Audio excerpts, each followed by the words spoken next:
तो संसद से खबर है और एक सांसद ने बहुत ही अच्छा मुद्दा आउटसोर्सिंग कर्मचारियों के लिए उठाया है।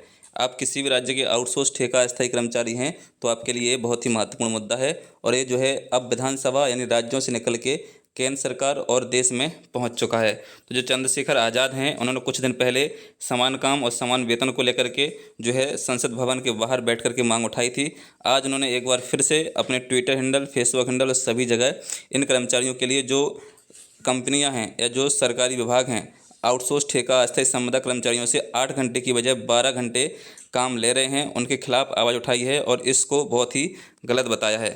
जान लेते हैं क्या है पूरी अपडेट। चैनल पे नए हैं चैनल को सब्सक्राइब कर लीजिए, फेसबुक पेज पे नए हैं तो उसे फॉलो कर लीजिए। चलिए देखिए दिखाते हैं आपको पूरी अपडेट। ये देखिए चंद्रशेखर आज़ाद हैं जो कि सांसद महोदय हैं। इन्होंने जो मुद्दा उठाया है, इन्होंने लिखा है गुजरात सरकार द्वारा, यानी गुजरात के मामले को यहाँ पर टच किया गया है। तो गुजरात सरकार द्वारा मजदूरों से 8 घंटे की जगह 12 घंटे काम कराने का कानून न सिर्फ अमानवीय है बल्कि भारत के संविधान और परम पूज्य बाबा साहब की श्रम सुधार विरासत का भी खुला अपमान है। याद रखना होगा कि 1942 में बाबा साहब अम्बेडकर ने अंग्रेज़ों की 12 घंटे की मजदूरी समाप्त कर भारत में 8 घंटे कार्य दिवस का कानून लागू किया था। गुजरात सरकार का यह कदम उसी अंग्रेजी हुकूमत के काले कानून की पुनरावृत्ति है। 2020 में ही गुजरात सरकार ने एक अध्यादेश लाकर अस्थायी रूप से कारखानों में 8 घंटे की जगह 12 घंटे कार्य दिवस की अनुमति दी थी। तब इसे महामारी और श्रम संकट के बहाने लागू किया गया था। अब उसी औपनिवेशिक सोच को स्थायी बनाने की कोशिश की जा रही है। यह कदम पुरुष ही नहीं बल्कि महिलाओं और परिवार पर भी गंभीर असर डालता है, क्योंकि लंबे कार्य घंटे महिलाओं के रोजगार, सुरक्षा और घरेलू जीवन को प्रभावित करते हैं।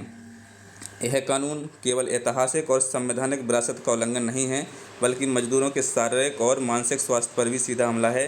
लंबे कार्य घंटे थोपना जन स्वास्थ्य और जीवन स्तर को बेहतर बनाने की राज्य की जिम्मेदारी है। अनुच्छेद 43, 47 और DPSP यानी जो राज्य के नीति निर्देशक तत्व हैं उनके खिलाफ हैं। साथ ही यह कदम अंतर्राष्ट्रीय श्रम संगठन ILO के 1919 के हावर्स ऑफ वर्क है ना कन्वेंशन और अन्य वैश्विक श्रम मानकों का भी यहाँ पर खुला अपमान है, जिनमें कार्य दिवस 8 घंटे और कार्य सप्ताह 48 घंटे से अधिक नहीं होना तय है। भारत इन मानकों का सदस्य होने के नाते उनका पालन करने के लिए बाध्य है। गुजरात मॉडल पहले ही मजदूरों को आउटसोर्सिंग और संविदा व्यवस्था के जरिए सस्ता श्रम बना चुका है। यानी गुजरात की बात हो रही है, यानी प्रधानमंत्री जी के राज्य की बात हो रही है दोस्तों। बड़े बड़े प्रोजेक्ट भी गुजरात के उद्योगपतियों को सौंप दिए गए हैं। अब 12 घंटे का कार्य दिवस थोपकर मजदूरों को अंग्रेजों जैसी गुलामी में धकेला जा रहा है। हमारा सवाल है प्रधानमंत्री नरेंद्र मोदी जी से, क्या गुजरात में मजदूरों और महिलाओं पर थोपा गया यह 12 घंटे का काला कानून अब पूरे देश में लागू करने की तैयारी है?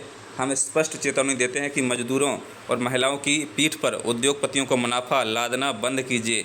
भारत का संविधान या संविधान से चलेगा, किसी उद्योगपति की गुलामी से नहीं। माई गवर्नमेंट इंडिया और PMO इंडिया को यहाँ पर टैग किया गया है।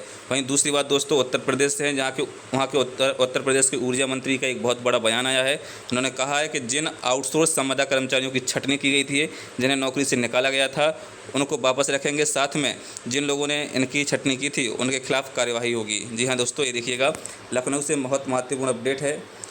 यूपी के ऊर्जा मंत्री AK शर्मा का यूपी पावर कॉरपोरेशन को आदेश, निविदा संविदा कर्मचारी कंप्यूटर ऑपरेटर की बहाली हो। AK शर्मा ने सभी की बहाली करने के आदेश जारी किए हैं। चेयरमैन आशीष गोयल को संविदा कर्मियों की बहाली के निर्देश।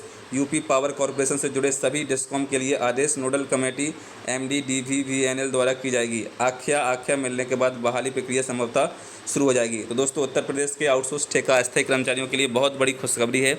अच्छी खबर है कि इन कर्मचारियों की बहाली होगी। ये बहाली बहुत ही महत्वपूर्ण थी कि जिन कर्मचारियों को नौकरी से निकाला गया था उनको जो है पुनः नौकरी पर रखा जाएगा और आउटसोर्स सेवा निगम बनने से उन कर्मचारियों का भविष्य यहाँ पर सुरक्षित हो जाएगा। तो दोस्तों, बहुत ही बड़ी अपडेट है। और संसद भवन में भी चंद्रशेखर आज़ाद लगातार हम सभी का जो है मांग उठा रहे हैं। उन्होंने एक वीडियो भी जारी किया था, वो वीडियो भी हम आपको हमारे चैनल पर पड़ा हुआ है, आप देख सकते हैं। आप कहें तो इसमें भी हम अटैच किए दे रहे हैं। जय हिंद दोस्तों, ऐसी खबरों से जुड़े रहने के लिए चैनल को सब्सक्राइब करिए, फेसबुक पेज पे नए तो उसे फॉलो कर लीजिए।